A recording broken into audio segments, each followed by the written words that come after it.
How's it going, guys? White Rabbit here. As many of you probably already know, I've been planning on making a 101 crash course type of video about occult and satanic symbolism. And I actually ended up deciding that I'm going to break it up into multiple different parts because there is so much that we need to cover. And if I were to try to fit it all into one video, I would miss things and it would be a 3-hour long video. So I've decided to break it up into several different parts, which this is the first one. And what better to start off with than Saturn symbolism? So let's get into it. Now, the first thing that you have to realize when studying the occult and the New World Order and all these different agendas that are going on is that there are all kinds of different branches of occult study and occult teaching. There are alchemy elements, there are satanic elements, there are witchcraft elements, there are New Age elements, there's even Buddhist elements, Mormon elements. I mean, all of these things interweave and are interwoven into each other. And what it all comes back to is satanic symbolism. You have to remember, Satan wants to be God desperately. And his fundamental mission is to basically trick people into worshiping him and or rejecting the Father, rejecting Jesus Christ. So when I use the term satanic symbolism or occult symbolism, I'm not just talking about the Hollywood version of Satanists. I'm actually referring to all the different beliefs systems out there, which all at their core and at their fundamental teachings come back to Satanism. And what a lot of these elite groups worship derive from Saturn symbolism, because Saturn represents Hades and Satan, and it is a big fundamental belief that is present in all these different occult groups. And that's why I want to start off with it, because it is fundamental to understand Saturn symbolism and what Saturn represents to Satanists in order to arm ourselves with the truth. Now, to most people, Saturn is just another planet in our solar system that has rings around it that happens to be the sixth one from the sun. Unfortunately, most people are unaware of how significant that planet is to the occult. Saturn is the sixth planet from the sun. It is also the third to last planet in our solar system. Now, I don't want to get too bogged down on numerology in this video, but I'll just quickly say that there are many ways that Saturn can derive down to 666, and that is one way. It is the sixth planet from the sun, and it is the third from last planet. 3 6s, 666. Now, the occult are heavy on numerology, but what I want to focus on is actually the symbology of Saturn in this video. So in order to understand why Saturn is so important to the occult, we first need to realize that the entire world has been worshiping Saturn for thousands of years. Since ancient times, people have gazed up into the sky and have admired the heavenly glow coming from stars and planets, and they attributed them to godly powers based on their effect on humans. Now, before the flood, Saturn was regarded by all mankind as the supreme god and ruler of the kings. Now, it's important to note, as I said before, that Satan really wants to be God. Occult researchers affirm that Saturn ruled the kingdom of Atlantis and became the divine ancestor of all earthly patriarchs and kings. Semitic civilizations referred to the god Saturn as El. The supreme deity was represented by a black cube. Ancient Hebrews represented Saturn with a 6-pointed star, which later became the Star of David. Many esoteric researchers affirm that the name Is, Ra, or El is the combination of the names of ancient pagan deities, Isis, Ra, and El. The Greeks and Romans also worship Saturn as a cruel deity.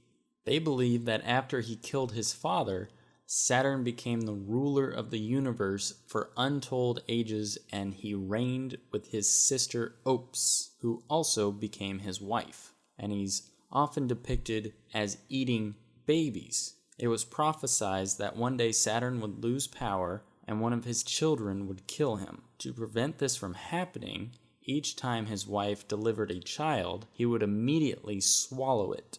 Saturn has always had a negative, if not evil, significance. Esoterically, it's associated with man's limitations, restrictions, death, and decay. His name in Greek was Kronos, the ruler of time, and I'll explain how that's important later on.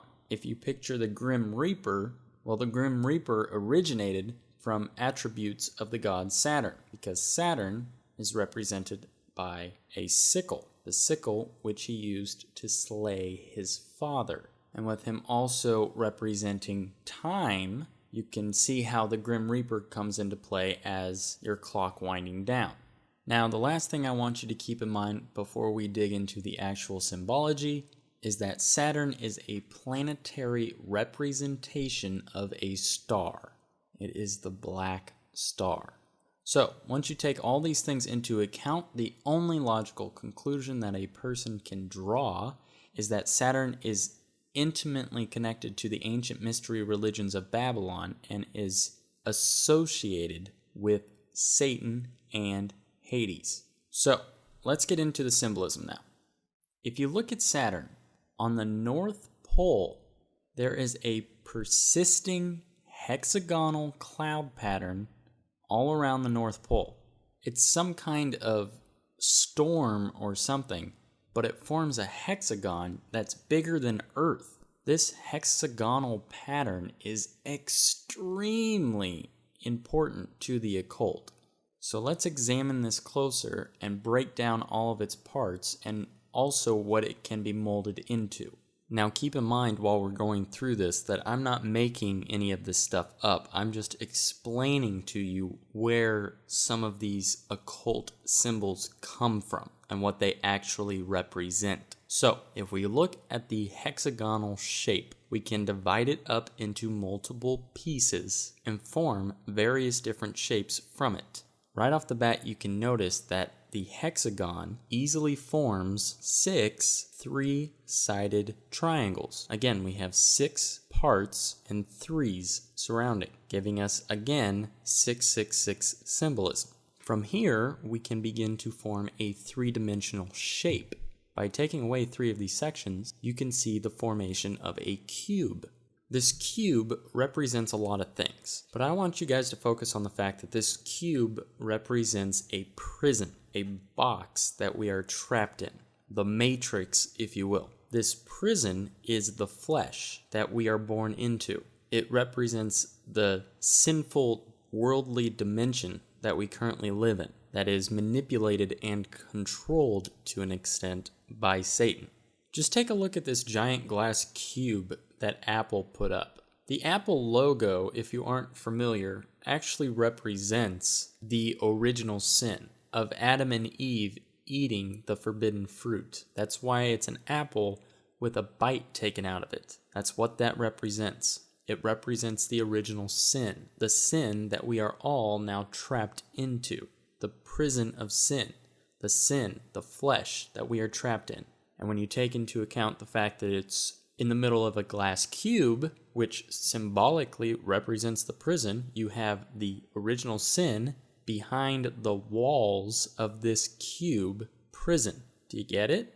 Now, you may not have ever noticed it, but there are actually people who worship these cubes, and they're found all over the world. They are embedded into our society. Everywhere you look. The Bible tells us not to love the world or the things in it, but Satan wants you to do the exact opposite. Satan wants you to love this world. He wants you to love earthly things. He wants you to worship the prison that you are in, the prison of the flesh. And that is why he deceives people into worshiping this cube, and why he associates this cube or the cube with a positive message. Now, when considering this cube and its satanic significance, also bear in mind that a two-dimensional cube is a square, and a square is also found all over the place, particularly in logos. Now, if we draw a line connecting the corners of the square, we form an X. Now, what does this represent? Well, think about a pyramid.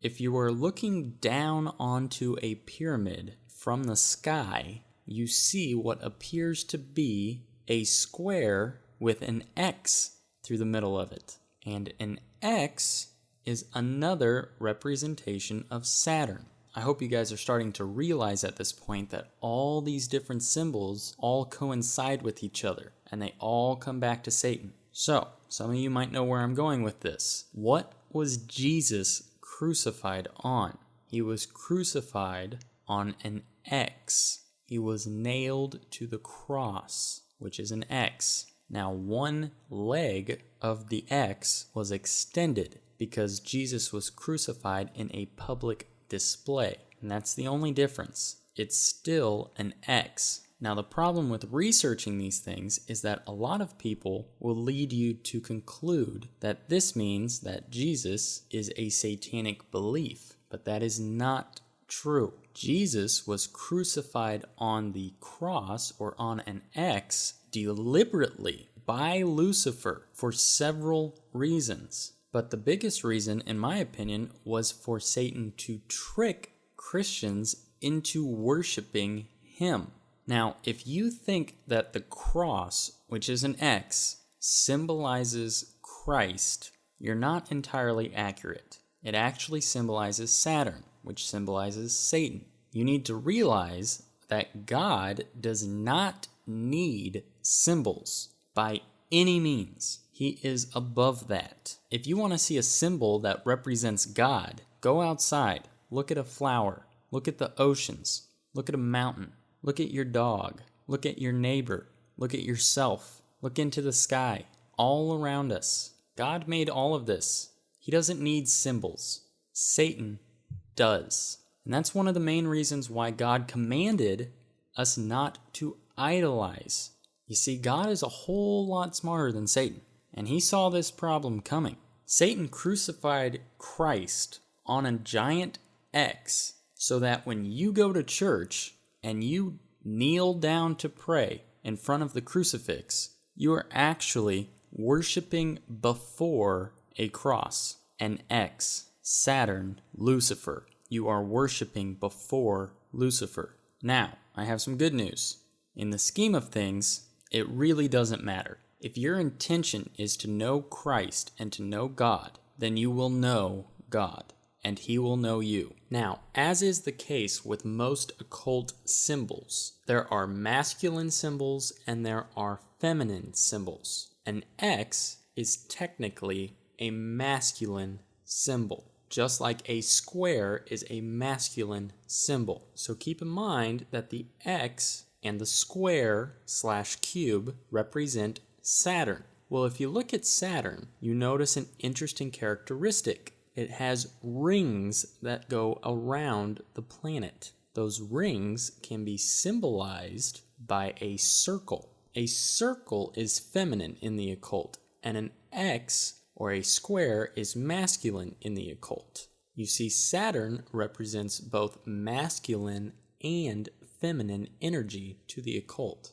And again, when you see a cross, like the Celtic crosses that have a circle in the middle of them, it's more Saturn symbolism. It just actually encompasses the feminine into the masculine sign of the X, which creates a duality type of symbolism. Now, let's jump back to the three-dimensional depiction of the square, the cube, which derives from the hexagon. If we were to draw a star, and remember, Saturn is the planetary representation of a star, if we were to draw a star using the hexagon, we will get a hexagram.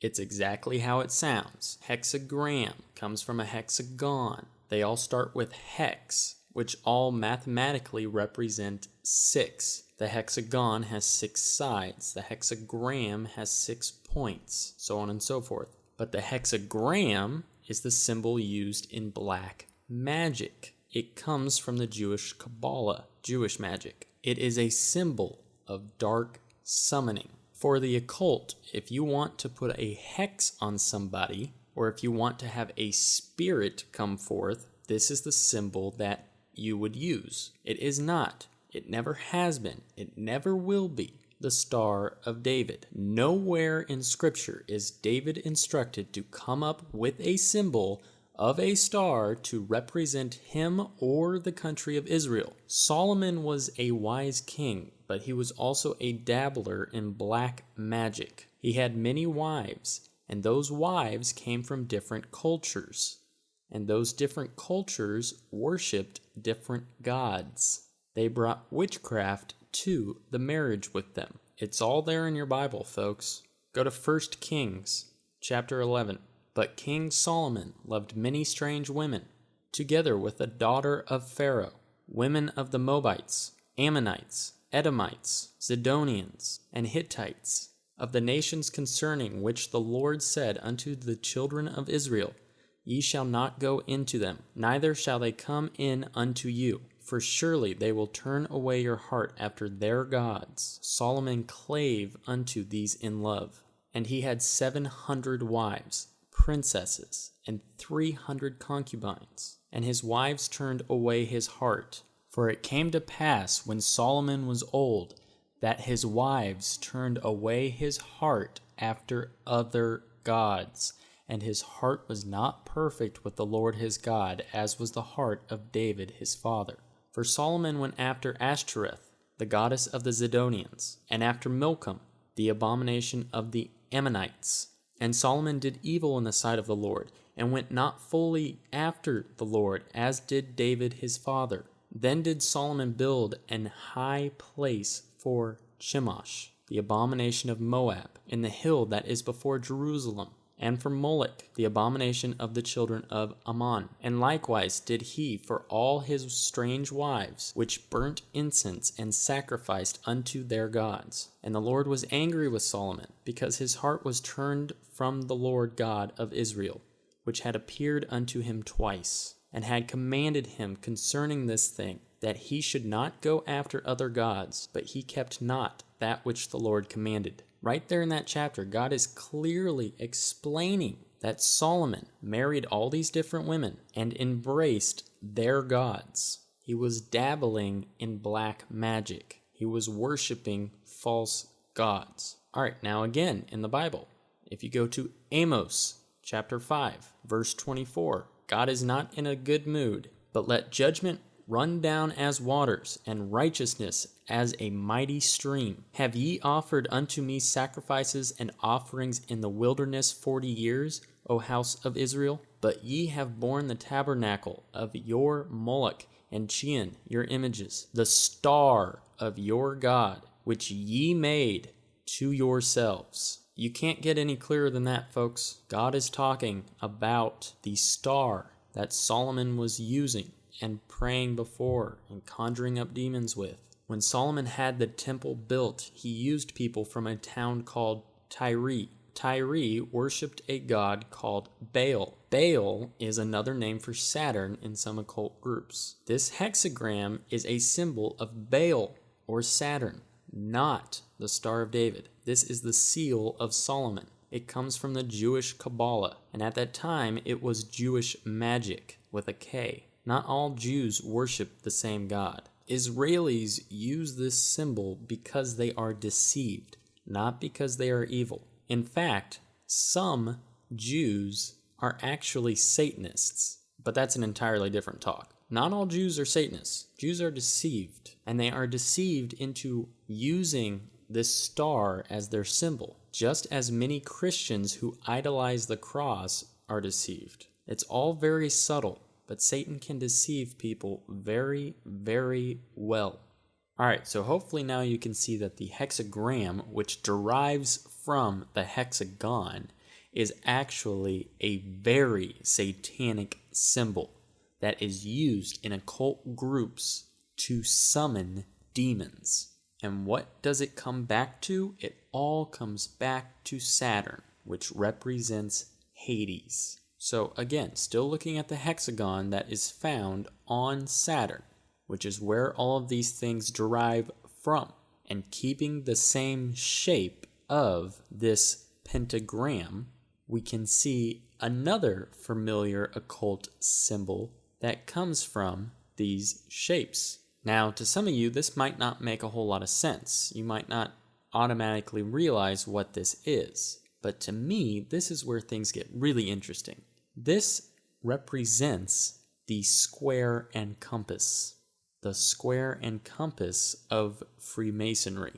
Remember, the occult are obsessed with non-duality, masculine versus feminine, the masculine and feminine. And I showed you how it can be represented earlier with a square representing the masculine and a circle representing the feminine.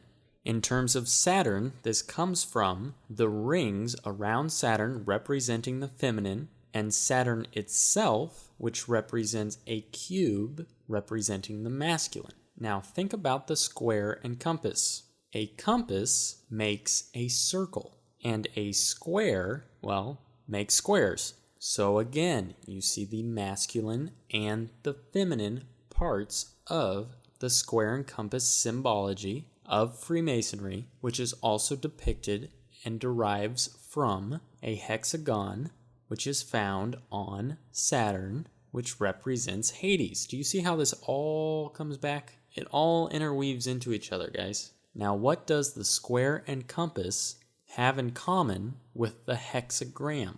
They both come to a point. They both point both up and down. You've heard me say it before. In Satanism, they have the belief, as above, so below. Again, non-duality. Now, looking again at the square and compass, we also see hidden in plain sight the seal of Saturn. The seal of Saturn is 2 X's. And you can clearly see that the square and compass form 2 X's. Now remember, like I keep saying, Saturn is the planetary representation of a star. It is a false star, just as Satan is a false god. But that seal of Saturn, those 2 X's, represent Saturn. Satan. Remember, Satan comes as an angel of light. This all brings me to my next point, which is the columns in Freemasonry. The pillars. The 2 pillars, which is often depicted on either side of the square and compass. Everything that they do is extremely symbolic.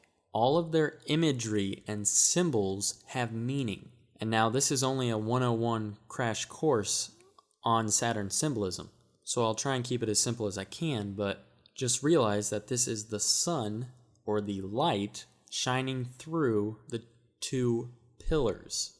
It's a representation of the Antichrist. It also has a numerical significance that explains this. If you lay it out with the seal of Saturn, the 2 X's between 2 pillars, you get the Roman numerals I, XXI. This forms 2 different numbers. The IX makes 9, and the XI makes 11. Why is this important? What does this signify? 9, 11. Well, in order to understand what they represent together, we first need to understand what 10 symbolizes to the occult. 10 is comprised of a 1 and a 0. In the occult, 10 represents God. It represents a perfect number. It represents non-duality. Think about binary code, where you write code in nothing but 1s and 0s. A 1 represents on, and a 0 represents off. Yes, no, true, false, and so on and so forth.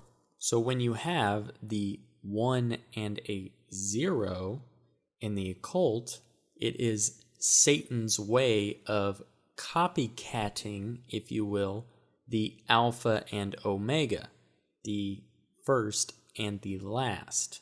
And Satan represents that number with a 1 and a 0. So in the occult, a 1 and a 0 represents God. Now, when you have 9 and 11 next to each other, what that is signifying is skipping God, because 9 is 1 less than 10 and represents the fallen or the fallen angels, and 11 is 1 more than God. It represents being above God, skipping God and becoming godlike yourself. So, when we have 9 and 11 next to each other, it is surpassing God, the number 10. So going 9 straight to 11 and skipping 10. It represents the Antichrist. Now, sometimes when you're researching the occult, you will notice on some of the artwork for Freemasons, you will see instead of the square and compass, a middle pillar. They refer to that pillar as the 13th pillar, and this is why.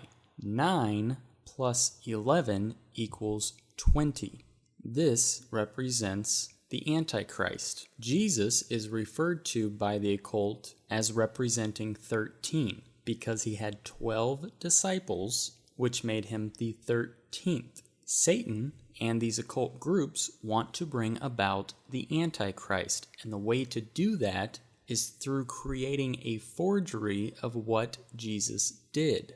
And when you take 13 and add it to 20, you get 33, as in the 33rd degree of Freemasonry, as in the illumined ones, 666. The funny thing is, Satan thought he was being coy by crucifying Jesus on a cross, which, as we have already discussed, represents an X, when in reality, remember, he was crucified between two others, creating this 13th pillar symbolism, this stargate or wormhole symbolism, rupturing the fabric of space and time.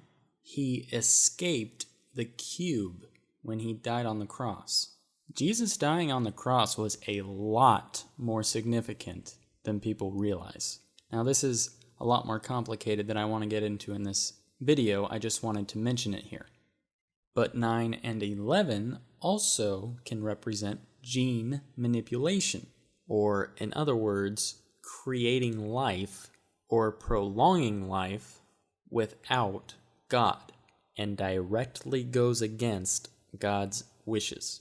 Now, if you also were to take into account that the 9 and 11 derive from the seal of Saturn, which represents law and order, and 9/11 can also be attributed to gene manipulation or medicine, and Saturn is associated with Hades, which is a fiery hell, it makes sense that you would call 911 911 on your phone if you were faced with one of these three dilemmas. You can either get the police, which elicits law and order, you can call to report a fire, or you can call an ambulance and get medicated. So in other words, in case of an emergency, we are numerically instructed and reinforced time and time again to call upon the Antichrist to save us. Just food for thought there. Now, if we jump back again to the original hexagon shape that we get from Saturn, we can also form two S's from the hexagon, and these two S's can again represent many things. They can represent lightning, or they can represent the serpent, and the serpent represents time. You can also see another symbol that represents time present in the hexagon by way of the shape of an hourglass. So we can clearly see how Saturn has its associations with time, but the serpent also represents ascension to the occult. So what am I getting at now? Well, some occult groups believe that there is actually more to Saturn than just another planet in our solar system. Some believe that fallen angels actually reside there. Some believe it is a literal Hades. Now, I have no idea if that's true or not. I'm just telling you what they believe.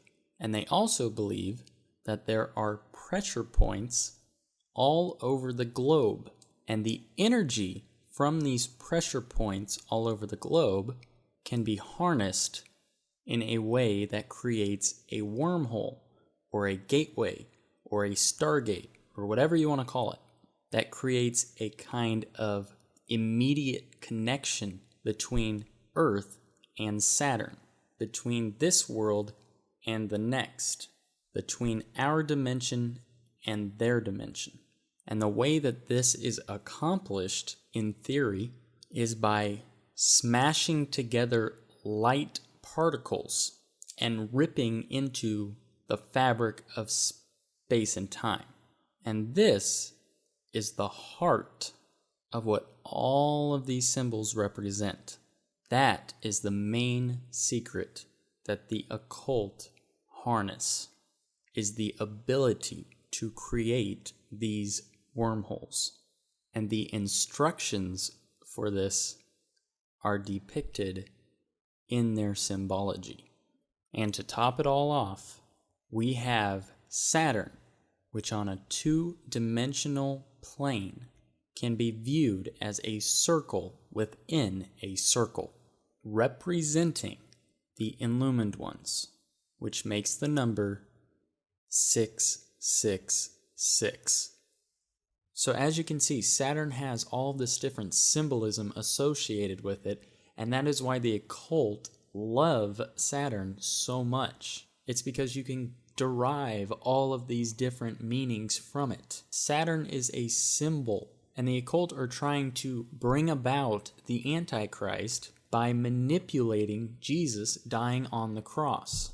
Now, the problem is, a lot of people researching the occult will look at these three crosses, see the symbolism there, and associate the three X's to symbolizing 666. And that is true, but that is an occult interpretation. And this is a very distinct difference. And if you get nothing else from my video, you need to understand this. And that is that God does not use man-made symbols, okay? The reason I say this is because the occult, or at least several of the occult groups, derive 666 simply from these three crosses, when in reality, the symbols that God made are far more important than the man-made symbols. So it's not the cross where they should be getting their numerology from, but the person on the cross.